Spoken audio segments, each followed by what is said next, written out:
For over 6 centuries, one European family wielded power so absolute that their private conversations could reshape the borders of nations, and their marriage arrangements determined the fate of entire civilizations. Certainly, behind the gilded doors of countless palaces, they perfected the art of dynasty building through secrets that modern political families still study in private. Their influence extended far beyond the magnificent courts and priceless art collections that tourists admire today. And while history books celebrate their public achievements, the real story lies in the carefully guarded family strategies that transformed a minor noble house into the rulers of the world's largest empire. The methods they used to maintain power for nearly a millennium remain largely hidden from public view, protected by centuries of discretion and deliberate mystique. Today, we investigate how the Habsburg family built and maintained their secret empire through techniques that changed the course of world history. If you were to wake up tomorrow morning as a member of the Habsburg family at their peak, you would control territories spanning 4 continents and 11 time zones, connecting Peruvian silver mines to Dutch textile mills, Austrian bureaucrats to Filipino trading posts, and American treasure fleets to Polish mines. Yes, your dynasty spent 6 centuries pioneering economic integration on a scale that modern multinational corporations still struggle to achieve, governing dozens of languages, currencies, and cultures through strategic marriages, calculated diplomacy, and sheer dynastic persistence. And for over 600 years, your remarkable family perfected the art of managing complexity while accumulating wealth that dwarfed entire civilizations, surviving the Reformation, the 30 Years' War, and Napoleon's conquests through adaptability and political genius. Yet, sadly, at least for you, your ancient dynasty would ultimately crumble from a single gunshot fired by a 19-year-old Yugoslavian nationalist in a Sarajevo side street, triggering the Great War that destroyed your carefully constructed world within 4 brutal years. Therefore, in today's episode of Old Money Luxury, we share with you the meteoric rise and tragic fall of the Habsburgs, the family that owned the world.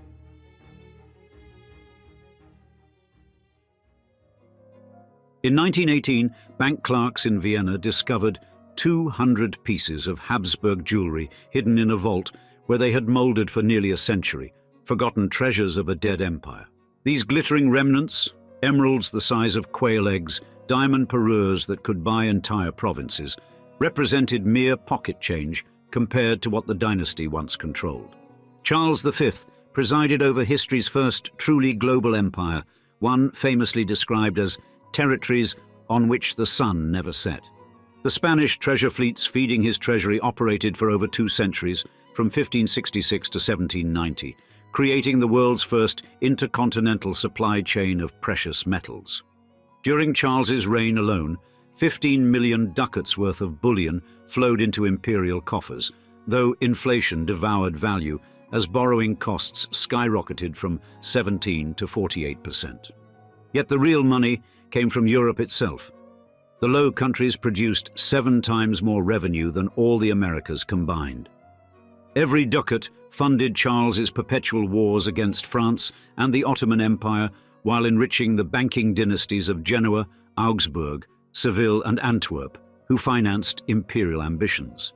The wealth manifested in stone and splendor at Schönbrunn Palace, where 1,441 rooms sprawled across a complex that dwarfed most European towns. 6-year-old Mozart performed in the mirror room, his tiny fingers dancing across keys while Habsburg aristocrats yawned behind jeweled fans.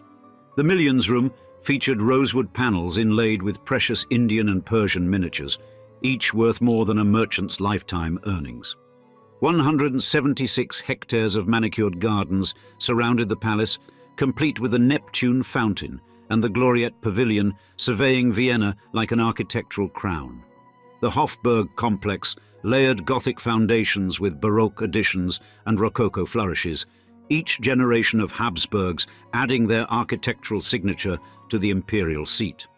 Maria Theresa stands as the dynasty's most remarkable monarch, the only woman to rule the Habsburg Empire in her own right for 4 extraordinary decades.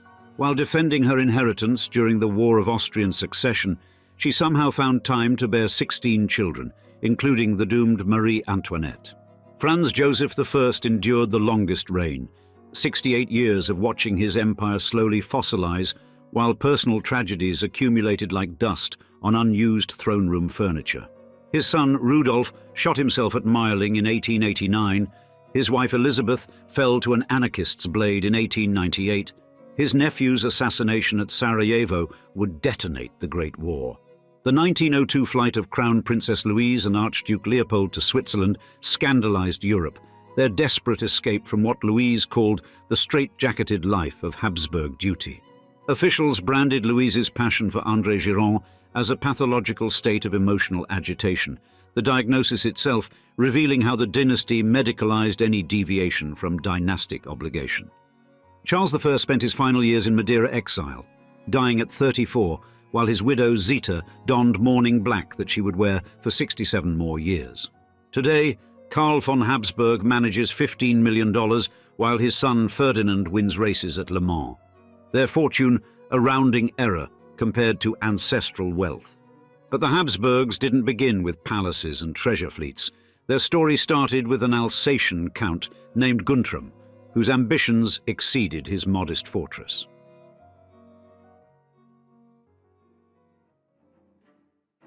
The story of Europe's most enduring dynasty begins not in marble palaces, but in the misty valleys of Alsace, where a family of Frankish nobles played a centuries-long game of survival, patience, and calculated ambition. The Eticonids ruled these Rhine territories when Charlemagne was still a distant dream, their power flowing like the great river itself, sometimes rushing forward, sometimes forced underground, but always finding a way to persist. By the 10th century, their descendant Guntram the Rich commanded estates that stretched from the Vosges to the Black Forest. Guntram possessed lands in Alsace and in Breisgau, from Vogesen to Kaiserstuhl and the Black Forest. The Latin chronicles called him Dives, the wealthy one. And wealth in medieval Europe meant one thing above all: power. Yet, power attracted enemies as surely as honey drew flies. The year 952 brought catastrophe. King Otto the Great convicted Guntram of treachery during an imperial diet in Augsburg. The specific nature of his betrayal vanished into history's shadows, but the consequences were swift and brutal. Otto stripped away Guntram's royal lands, reducing him from imperial favourite to cautionary tale. Lesser men might have been broken. Guntram endured, clinging to his ancestral territories like a wolf to its den. 3 generations would pass before Guntram's descendants dared reach for greatness again. His grandson Radbot understood that in the chess game of medieval politics, patience could be the deadliest weapon. Around 1020, Radbot, a nobleman from the family Eticonids, from which Habsburg derives, founded Habsburg Castle in what is now Switzerland. The fortress rose on a strategic height overlooking the Aar River, its stones mortared with ambition. The castle's name came from the Old German Habichtsburg, the Hawk's Castle. Like their avian namesake, the Habsburgs would spend centuries circling, watching, waiting for the perfect moment to strike. Radbot knew that castles alone won no crowns. Power required 3 pillars: land, blood, and God. He already possessed the first. For the second, he married Ida of Upper Lorraine, whose veins carried Carolingian blood, the holy grail of medieval genealogy.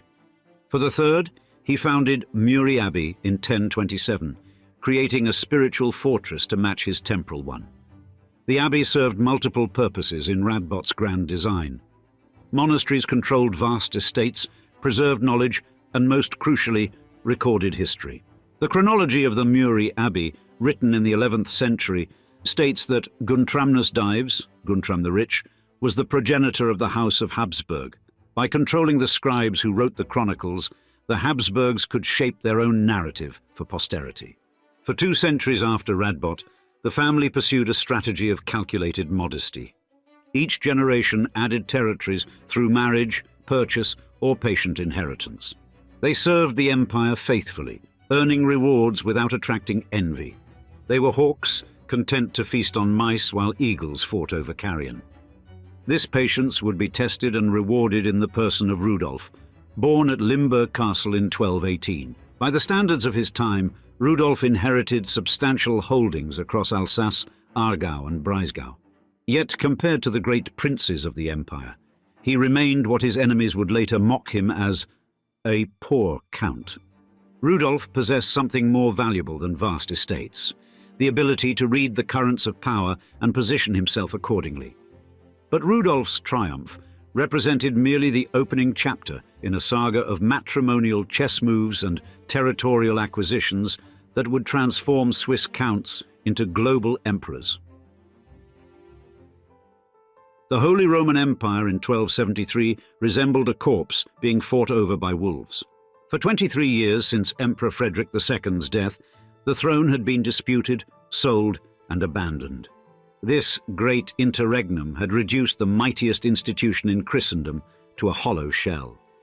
Into this vacuum stepped ambitious princes, none more successful than Ottokar II of Bohemia.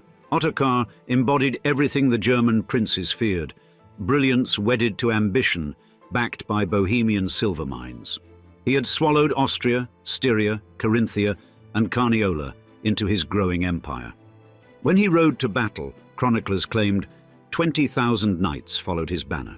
The electoral princes convening in Frankfurt that October faced an impossible choice: elect Ottokar and watch him devour their territories, oppose him and face his armies.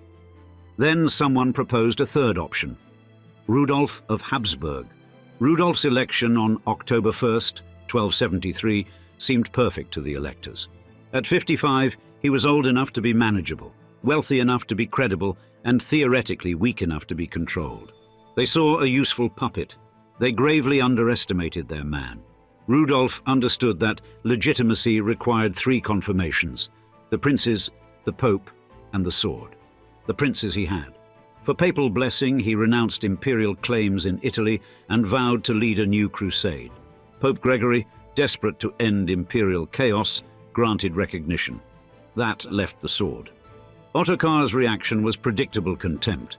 He refused to attend Rudolf's coronation, dismissed him as an upstart, and continued ruling as if nothing had changed. This insult Rudolf could not ignore. More importantly, Ottokar controlled Austrian duchies that legally belonged to the empire. Rudolf spent 1276 methodically isolating his rival. He confirmed German princes' privileges, negotiated with Hungary's King Ladislaus, and exploited discontent among Austrian nobles who resented Bohemian rule. By the time Rudolf marched on Vienna, Ottokar's coalition was evaporating like morning mist. The first confrontation ended with humiliation, not battle. Besieged in Vienna, abandoned by allies, Ottokar capitulated. He performed homage to Rudolf, surrendered Austria and Styria, and retreated to Bohemia. For any other king, this might have sufficed. Ottokar, however, was not any other king. 2 years of preparation followed.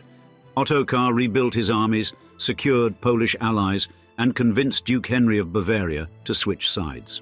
In 1278, he invaded Austria, confident his military superiority would crush the poor count. The battle on the Marchfeld at Dürnkrutt and Jedenspeigen occurred August 26, 1278. Chivalric conventions should have protected him. Instead, Austrian knights surrounded the fallen king. When the killing ended, Ottokar lay dead, his body so mutilated that identification required his wife's confirmation. Rudolf displayed the corpse in Vienna for 3 days, a grim reminder that the Habsburgs had arrived. At Augsburg, in 1282, Rudolf formally granted his sons the Austrian duchies, revealing his true genius. He understood that in medieval Europe, only dynastic power endured. Individual glory died with its possessor. Family legacy could last forever. Rudolf had transformed the Habsburgs from Swiss counts into an imperial dynasty, creating hereditary claims that would bind Austria to the Habsburg name forever. The hawk had left its mountain eyrie and would never return. Indeed, Rudolf's triumph at Marchfeld represented merely the opening gambit in a strategy that would unfold across centuries, and his greatest innovation lay not in conquest, but in creating hereditary claims that would bind Austria to the Habsburg name forever. However, his nephew would soon demonstrate that even the strongest dynasties could be destroyed by a single blade. Adolf of Nassau succeeded Rudolf, but faced immediate opposition from Albert I, who secured the throne in 1298 after defeating Adolf at the Battle of Gölheim. Albert's reign from 1298 to 1308 was marked by such austerity that Bohemians mockingly called him King Porridge, Kral Kasche, while he ruthlessly consolidated Habsburg control over Austria. He suppressed revolts by replacing Ottokar loyalists with Swabian allies like the Wolsey family, a move that provoked the local nobility who resented these foreign administrators.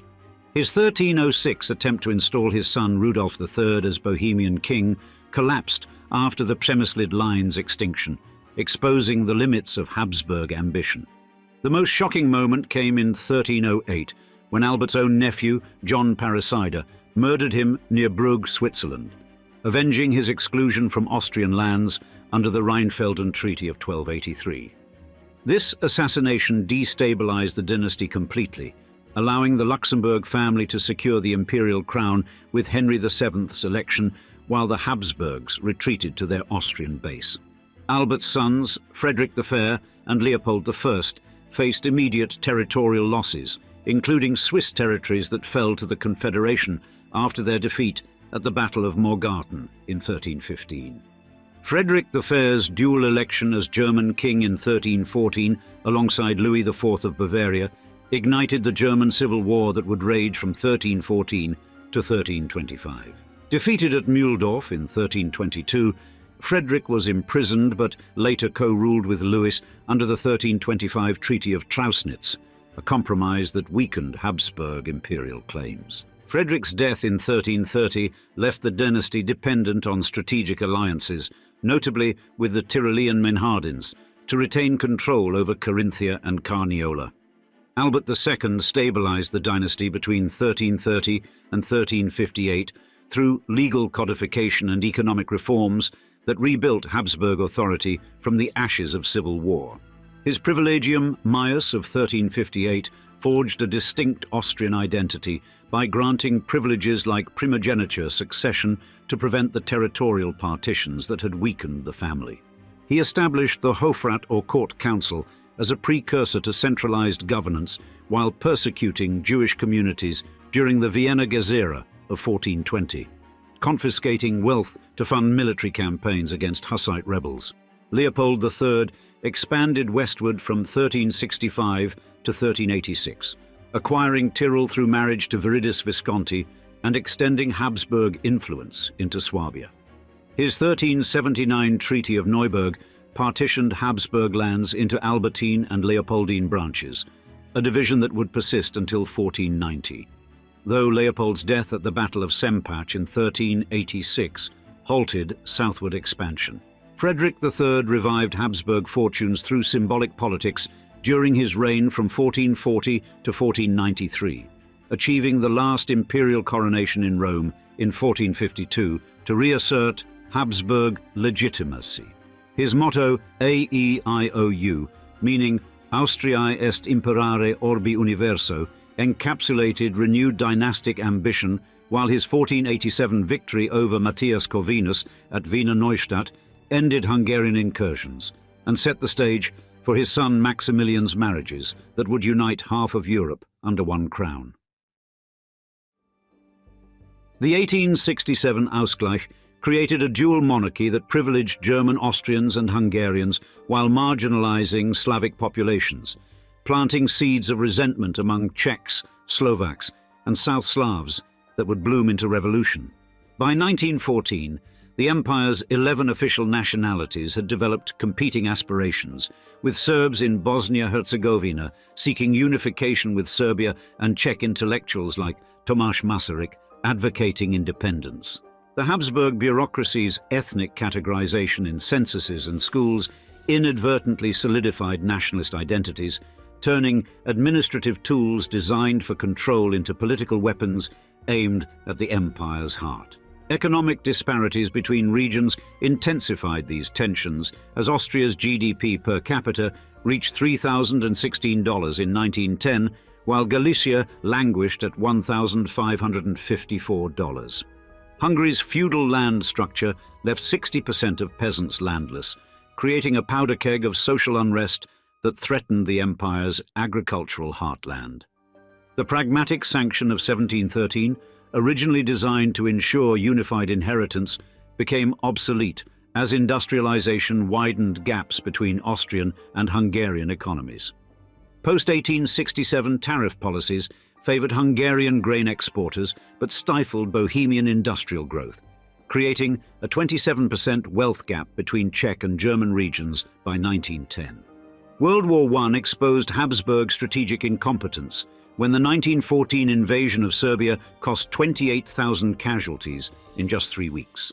The Eastern Front witnessed disaster after disaster as 1,200,000 Habsburg soldiers fell into Russian captivity by 1915. The army's reliance on 15 languages and outdated tactics, like mass infantry charges against machine guns, led to a 90% casualty rate among junior officers by 1917. The Brusilov offensive of 1916 dealt the fatal blow when Austro-Hungarian forces lost between 600,000 and 1 million troops, forcing dependence on German reinforcements. This catastrophe reduced the once mighty empire to a client state of Berlin, subordinating Habsburg interests to German military strategy. Hyperinflation sealed the empire's fate as war spending ballooned Austria-Hungary's debt to 220% of GDP by 1918. The money supply grew 1,586% in 1922 alone, while the crown's value plummeted from 4.9 to the dollar in 1914 to 70,000 by 1922. Post-war successor states inherited this economic chaos as Austria's industrial output dropped to 33% of pre-war levels. Hungary lost 72% of its territory and 64% of its population, transforming from a kingdom that dominated the Danube basin to a landlocked rump state. Emperor Karl I's October Manifesto of 1918 proposed federalization too late, after the Allies had already recognized Czechoslovak and Yugoslav independence, and Wilson's 14 points rejected Habsburg continuity. Hungarian Prime Minister Mihály Károlyi's withdrawal from the Union on October 31, 1918, triggered the empire's legal dissolution, leaving German Austria as a state no one wanted. Karl I's November 11th abdication marked the formal end of Habsburg rule, though he refused to renounce sovereignty, clinging to phantom claims until his death in 1922. Austria's Habsburg Law of 1919 banned royal titles and confiscated family properties, forcing descendants to reinvent themselves as private citizens in a republic that rejected their heritage. Karl von Habsburg transformed dynastic prestige into cultural diplomacy, serving as president of Blue Shield International from 2008 to 2020. His organization mobilized efforts to protect heritage sites in Syria and Ukraine, deploying 3D scanning technology to document 12th century churches in Lviv amid Russian strikes. During his European Parliament tenure from 1996 to 1999, he advocated for heritage protection laws that later influenced EU directives on wartime artifact preservation. His 2025 speech, titled Integrity, Direction, Hope, urged EU unity against Russian imperialism, framing Ukraine's defense as essential to Europe's rules-based order. Ferdinand Habsburg channeled competitive aristocratic traditions into motorsport, winning the 2021 24 Hours of Le Mans in the LMP2 class with Team WRT. This victory marked the first Habsburg motorsport triumph since Archduke Franz Ferdinand's 1913 Targa Florio entry, bridging imperial past with professional racing present. With 7 World Endurance Championship wins and a 2022 European Le Mans Series title, Ferdinand shifted the dynasty's image from crown jewels to podium finishes. His Drive Fast Act Faster initiative promotes sustainable racing, collaborating with teams to cut carbon emissions by 40% through biofuel adoption.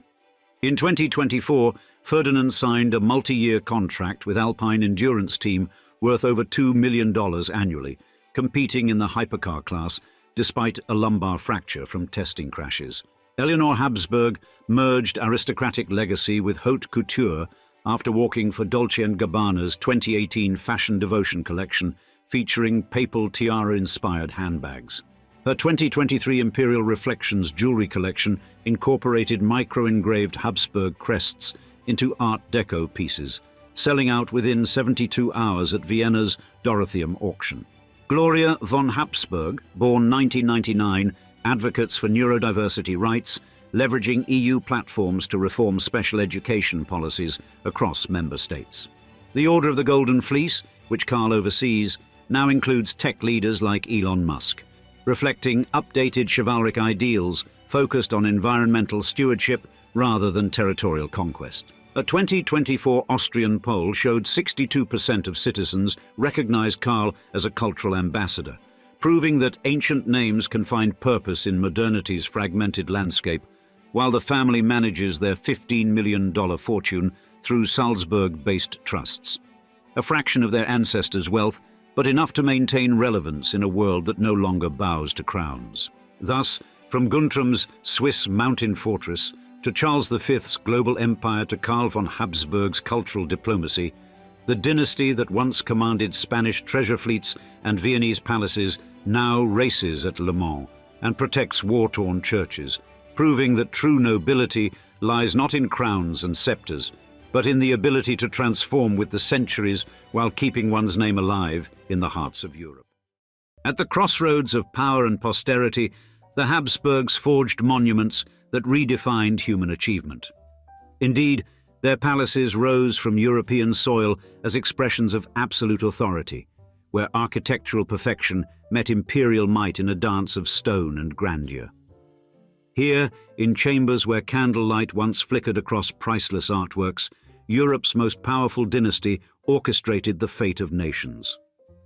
Thus, in today's episode, we'll take you through every gilded corridor that holds secrets of succession and scandal, showing how the Habsburg family transformed their vision of authority into architectural masterpieces that still command awe after centuries.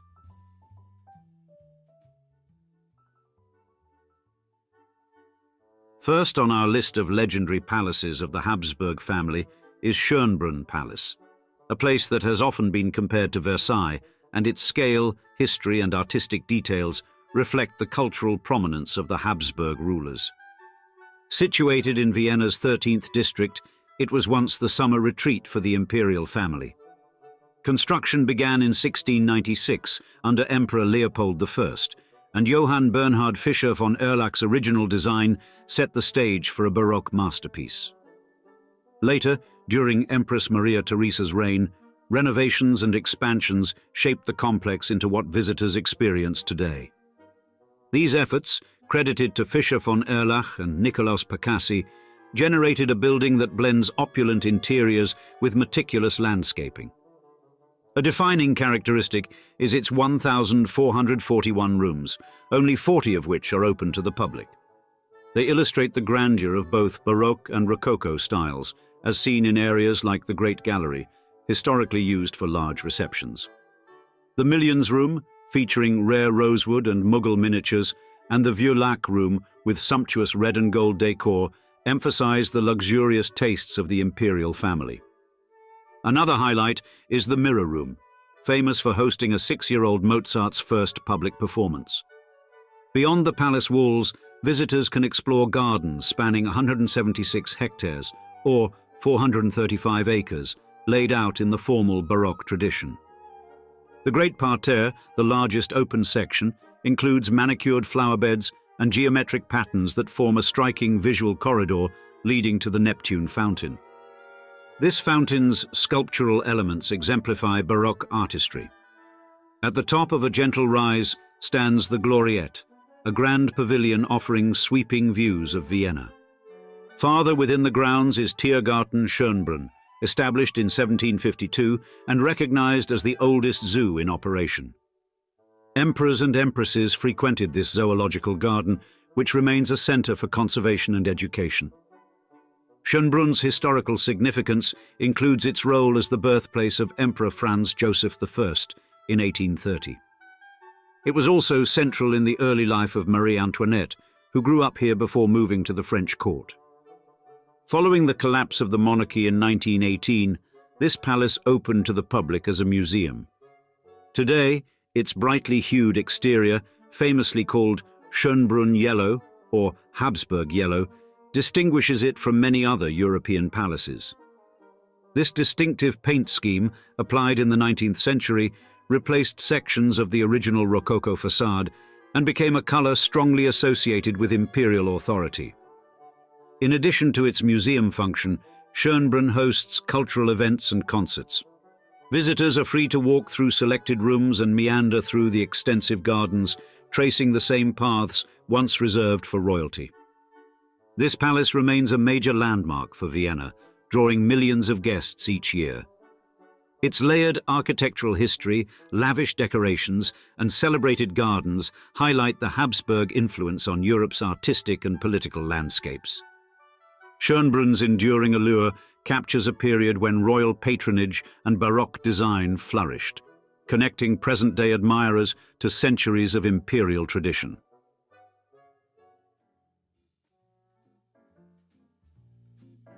Number 2. Hofburg Palace, Vienna. For more than 6 centuries, the Hofburg Palace in central Vienna served as the main seat of the Habsburg dynasty. Construction began in the 13th century, and over 700 years of architectural evolution have produced a sprawling complex that covers around 240,000 square meters. Within its walls, styles range from Gothic and Renaissance to Baroque and Rococo, reflecting the many phases of expansion initiated by successive rulers.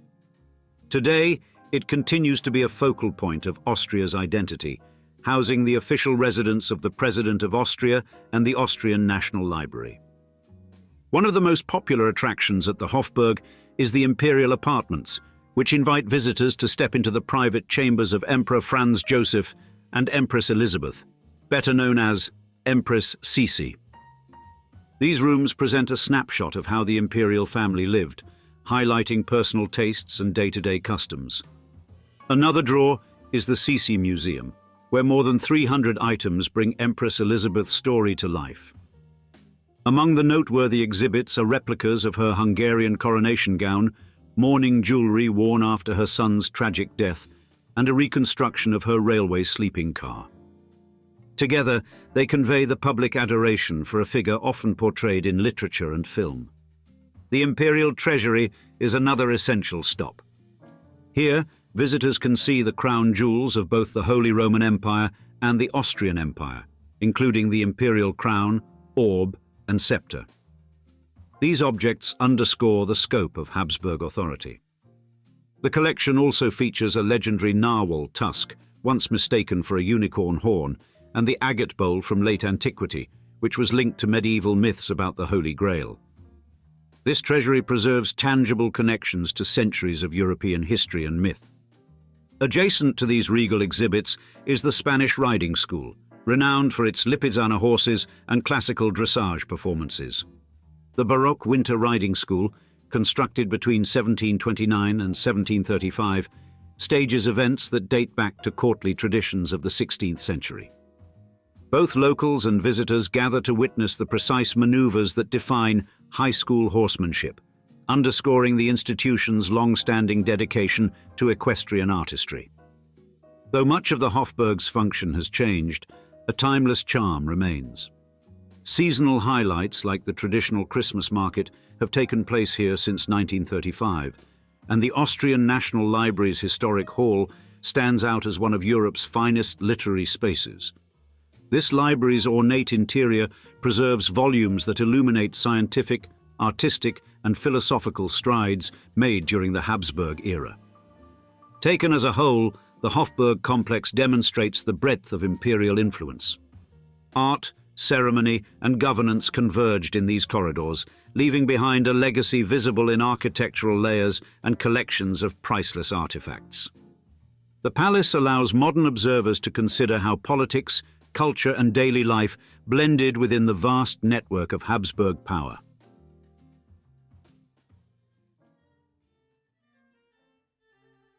Number 3. Hofburg Innsbruck, Tyrol. Alongside Vienna's imperial landmarks, the Hofburg in Innsbruck stands as one of Austria's foremost historic cultural sites. With origins tracing back to the 15th century, it embodies the grandeur favored by Habsburg rulers, yet its location in the Tyrolean Alps lends it a distinct character.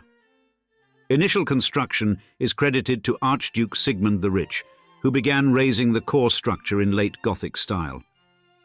Emperor Maximilian I later contributed his own vision, though the most transformative renovations were conducted under Empress Maria Theresa in the 18th century, introducing Viennese Rococo details that survive to this day.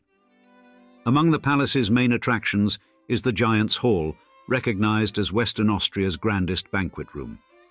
Full-length portraits of Maria Theresa, Francis Stephen of Lorraine, and their 16 children line the hall, all created by Martin van Muytens and his workshop. Above, Franz Anton Malbertsch's ceiling frescoes from around 1770 display themes like the union of the Habsburg and Lorraine dynasties. The room accommodates over 170 guests and took its name from earlier Hercules frescoes that once adorned the walls.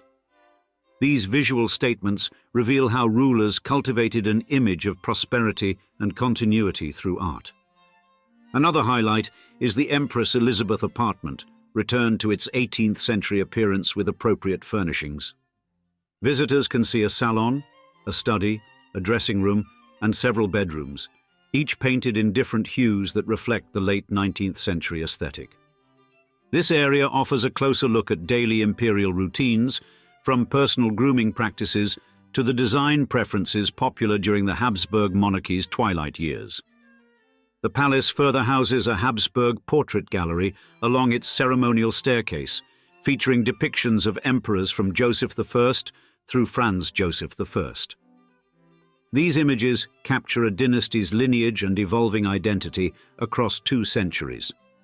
The Guard Hall exhibits large-scale battle scenes related to the Ottoman Wars, specifically highlighting Charles V of Lorraine's role. On a similar historical note, the council chamber displays major orders such as the Order of St. Stephen, the Order of the Golden Fleece, and the German Order. In a more reflective space, the Hofburg Chapel, erected in 1765 to 1766, occupies the very room where Emperor Francis I died. Its Rococo decorations include a cartouche carrying Maria Theresa's initials, intertwining personal remembrance with religious devotion. Today, the Hofburg in Innsbruck functions as a museum that preserves architectural and cultural heritage. Visitors can walk through rooms still adorned with 18th century furnishings, stand beneath Baroque frescoes, and appreciate the extensive art collections moved here from Vienna. These elements tell a story of a powerful dynasty that shaped Central Europe's political, artistic, and social development.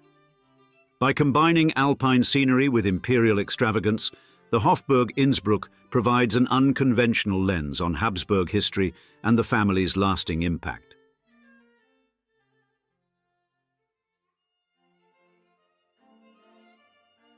Number 4. Schloss Ambras, Innsbruck. Standing on a hill overlooking Innsbruck, Schloss Ambras exemplifies the Renaissance spirit favored by certain Habsburg patrons in the 16th century. Archduke Ferdinand I spearheaded its transformation, shaping it into a residence that reflected a deep interest in art, science, and collecting rare objects.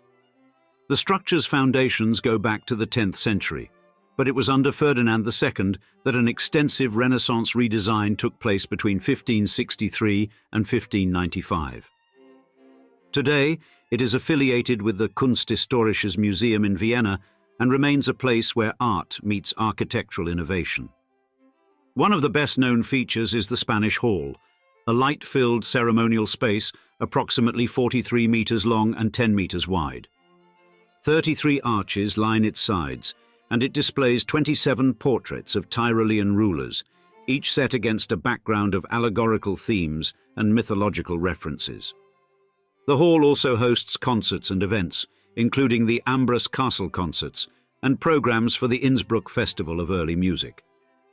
The Renaissance aesthetic shines through in the vibrant frescoes that decorate the walls and ceiling. Another remarkable draw is the Habsburg Portrait Gallery, with over 200 portraits from the 15th to the 19th centuries. Esteemed artists such as Lucas Cranach the Younger, Giuseppe Arcimboldo, Peter Paul Rubens, and Diego Velázquez contributed to this collection. Visitors can follow a visual chronology of Habsburg figures, starting with Albert III and concluding with Emperor Francis I. Each portrait underscores how dynastic imagery played a critical role in asserting authority and shaping public perceptions of the family's power. The Chamber of Art and Curiosities, often called a Kunstkammer, stands out for its historical significance. It remains in its original location and showcases an eclectic mix of items, including scientific instruments, natural marvels, and objects acquired from diverse parts of the world. During the 16th century, having such a display was a mark of sophistication and intellectual curiosity. Archduke Ferdinand II was especially keen on bridging the gap between art and the sciences, which is evident in the wide range of curiosities on show. Additionally, Schloss Ambras boasts the armories, where the hero's armory features 121 suits of armor worn by well-known military leaders. The Strasser Glass collection presents one of the largest assortments of Renaissance and Baroque glassware, reflecting the era's technological and artistic achievements. The bathing chambers of Philippine Welser, Ferdinand II's wife, still exist and highlight daily comforts from centuries past. A section known as the Gothic Hall preserves late medieval sculptures and Emperor Maximilian I's St. George's altar, connecting multiple periods of art within the same estate. Today, Schloss Ambras appeals to families as well as art enthusiasts with its English-style gardens, duck pond and playground. Its enduring cultural importance stems from an unusual melding of collecting, scholarship and architecture, revealing how certain Habsburg figures blended personal taste with global influences to create a unique environment.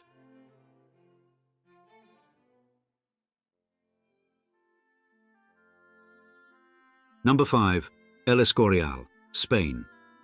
Though it stands outside Austrian borders, El Escorial near Madrid underscores how far-reaching Habsburg authority once was. Commissioned by King Philip II of Spain between 1563 and 1584, it ranks among the most ambitious projects of the Renaissance. The complex covers about 33,000 square meters and incorporates a royal palace, monastery, basilica, library, museum, school, and the Pantheon of Kings.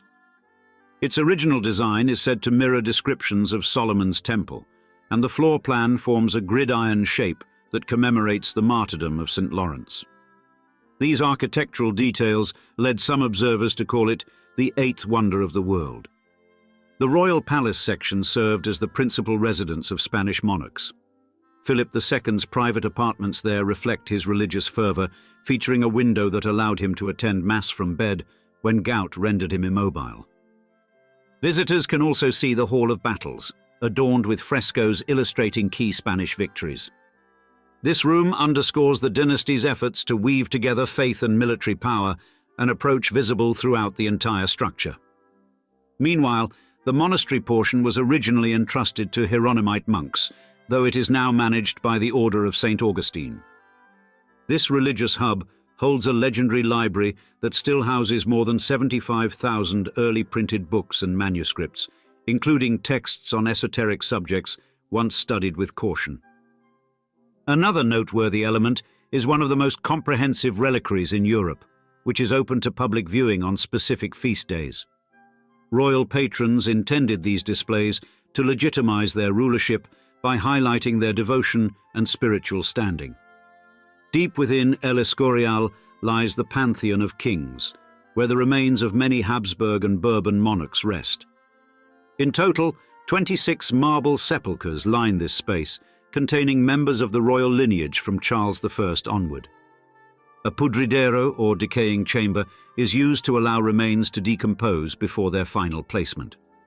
The most recent monarch interred here is King Alfonso XIII, brought to El Escorial in 1980.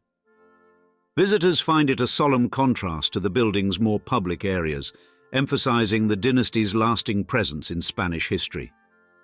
Beyond its primary functions as a palace and religious center, El Escorial houses a basilica, featuring a dome inspired by St. Peter's in Rome, and a royal library with frescoes reminiscent of the Sistine Chapel's grandeur. The overall structure includes more than 4,000 rooms, 1,200 doors, and over 2,600 windows. These features point to a vision that melded imperial might with Catholic identity, shaping a cultural complex where art and devotion converge. Modern visitors encounter a monument that preserves the essence of Spain's Golden Age.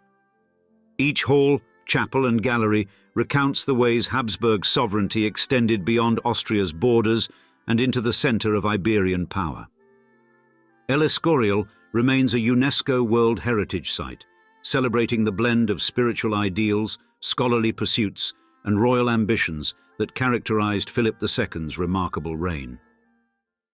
While most of our surnames would get us little more than a restaurant reservation, the Habsburg name that a couple of Generation Z heirs have once governed an empire stretching from Budapest to Prague, commanding vast territories where their very word was law. Thus, today, as we all chase our likes and comments on social media, Ferdinand Habsburg chases checkered flags at Le Mans, while his sister Eleanor turns the runway into her modern royal court. And though their family's current $15 million fortune might seem modest compared to tech billionaires' billions, that's missing the point entirely. You see, where their ancestors collected crowns, they're collecting something far more valuable in today's world: genuine respect. In today's episode of Old Money Luxury, we demonstrate how these modern Central European heirs aren't trying to rule a continent anymore. Instead, they're mastering turning 1,000 years of imperial legacy into 21st century relevance.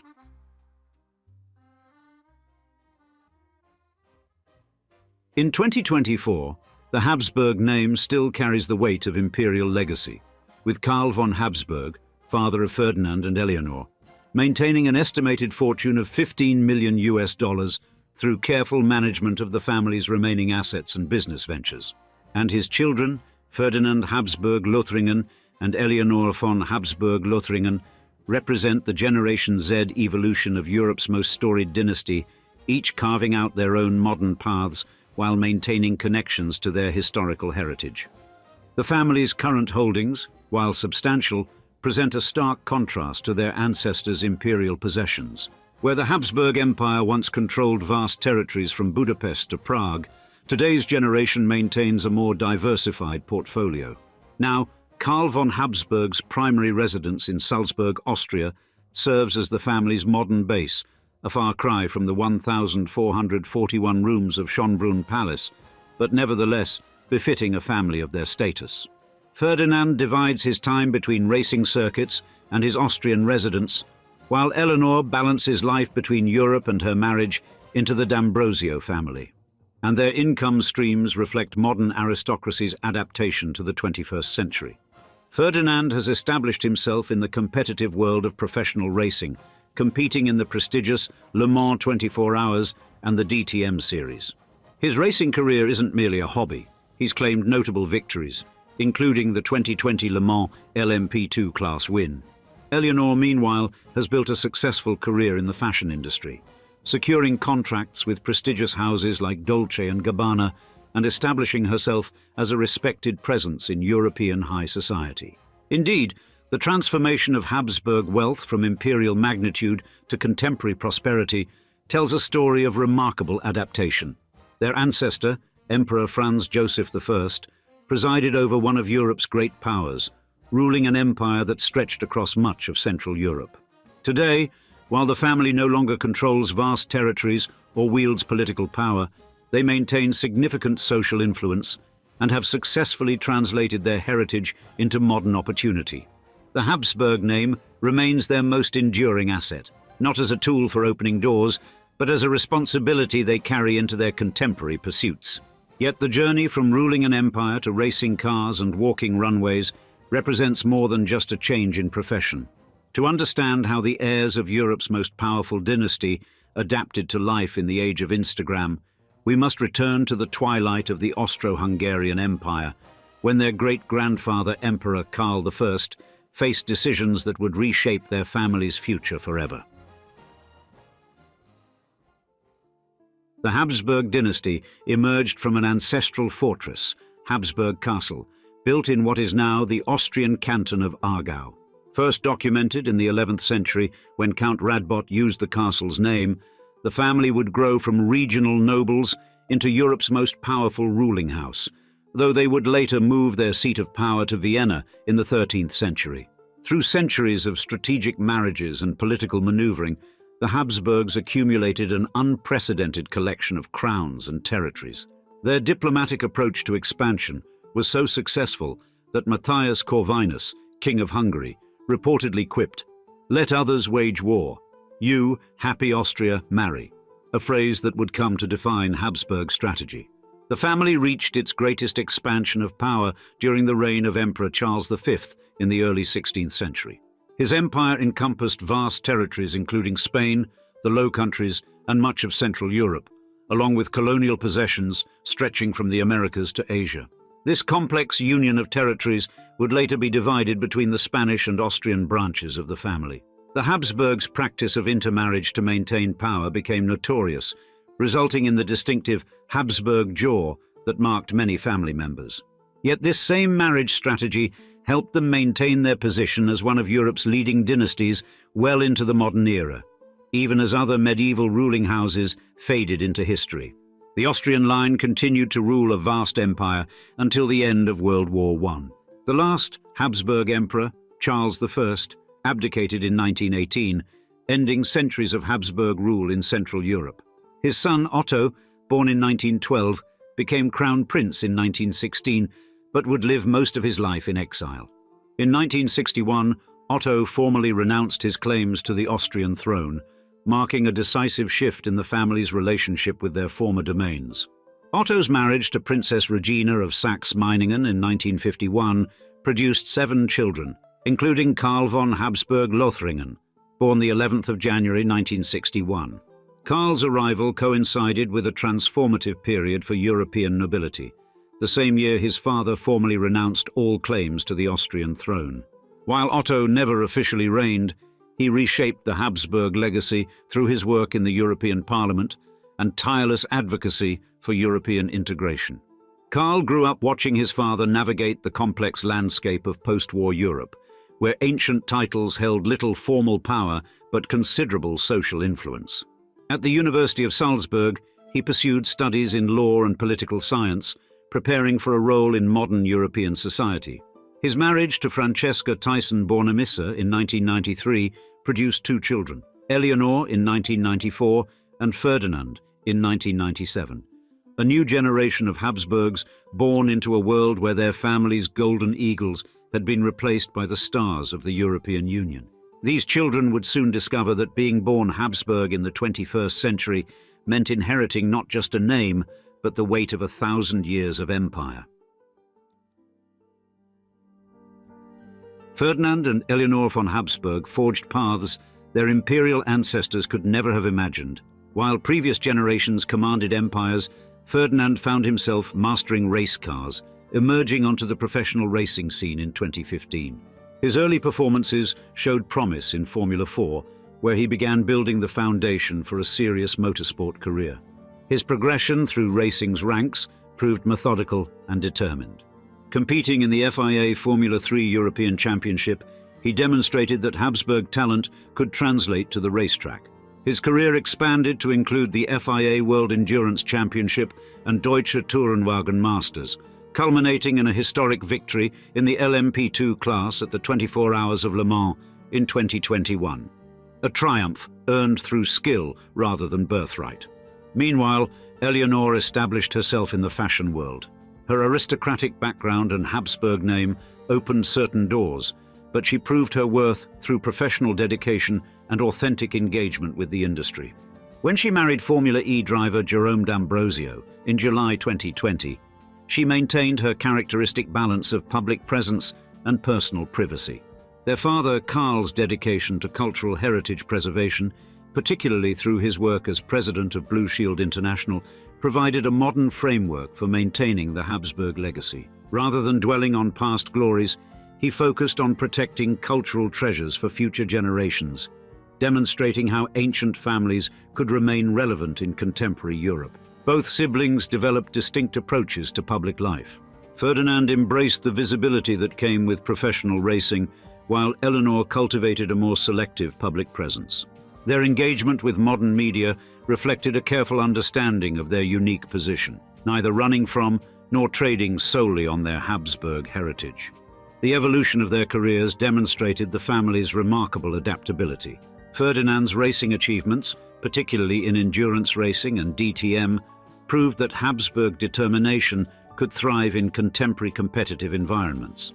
Eleanor's fashion career showed how aristocratic heritage could harmonize with modern professional pursuits without being defined by it. As their professional lives flourished, they maintained connections to their historical legacy while forging distinctly modern identities.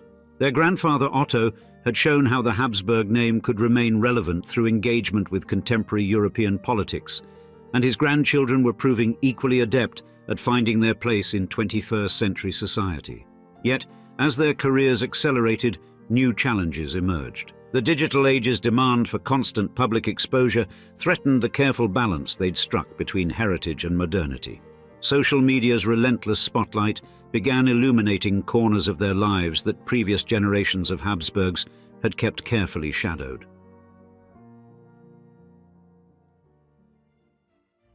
Between 2021 and 2024, Ferdinand Habsburg continued to build his reputation in endurance racing. After his breakthrough victory in the LMP2 class at the 24 Hours of Le Mans in 2021 with Team WRT, he solidified his position as a serious competitor in international motorsport. His continued success in the LMP2 class demonstrated that his Le Mans victory was no fluke, but rather the result of dedicated professional development. Meanwhile, Eleanor's life entered a new phase following her 2020 marriage to Jerome D'Ambrosio. While maintaining her work in fashion, she cultivated a characteristically private approach to public life, selectively choosing her professional engagements and public appearances. Their father Karl's ongoing work as president of Blue Shield International took on increasing significance during this period as the organization faced new challenges in cultural heritage protection. His focus on preserving historical artifacts and monuments during conflicts provided a modern context for the Habsburg family's traditional role as custodians of European culture. The siblings' divergent yet successful paths represented a new model for historical European families adapting to contemporary society. Rather than attempting to maintain outdated aristocratic traditions, they forged careers based on personal merit while acknowledging their unique heritage. This period marked a crucial evolution in how the Habsburg name functioned in modern Europe. Instead of serving as a reminder of lost imperial glory, it became associated with professional achievement in contemporary fields, from motorsport to cultural preservation. Their success demonstrated that historical legacy could coexist with modern ambition without compromising either.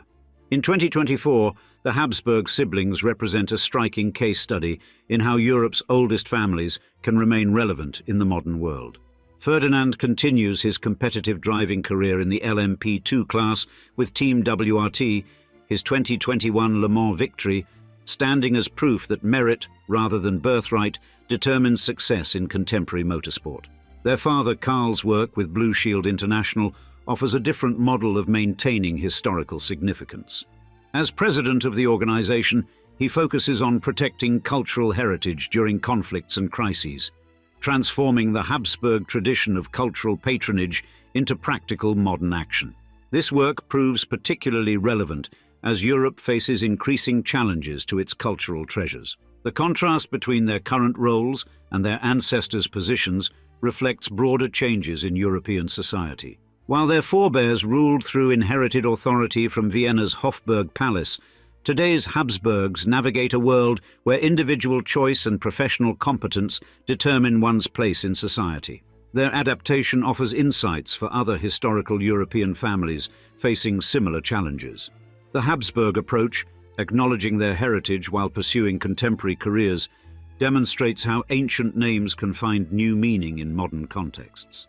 Their experience suggests that historical legacy can serve as a foundation rather than a constraint.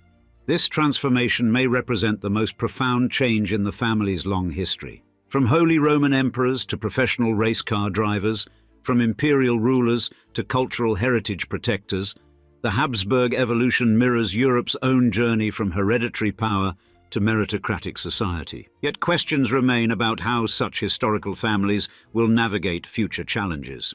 As Europe grapples with technological change, political upheaval, and shifting social structures, even its oldest dynasties must continue adapting. The Habsburg story demonstrates that survival often means embracing change rather than resisting it. In the end, perhaps their greatest achievement lies not in preserving past glory, but in proving that Europe's most ancient names can find authentic purpose in the modern world. And now,